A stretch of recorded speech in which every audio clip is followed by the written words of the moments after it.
আমি অগ্নি হব। কবি গাজী ফারুক আহমেদ পৃথ্বী।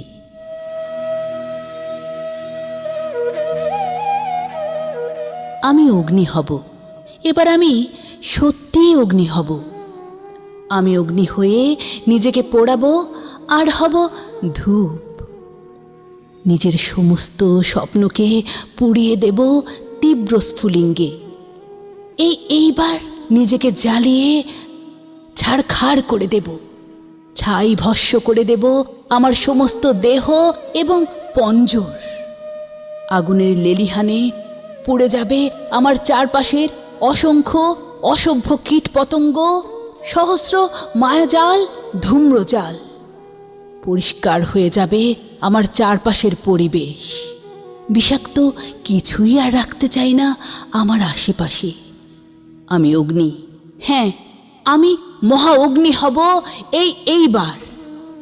আমি নিজেই বৈশানরে পুড়ে ধ্বংস করে দেব সব। তারপর পুনর্জন্মে আমি হব শান্ত দিঘি। চাঁদনি রাতের মায়াবী জ্যোৎস্না, ঝিকিমিকি আলো, ছড়িয়ে পড়ব নিষ্পাপ প্রেমিক যুগল চোখে।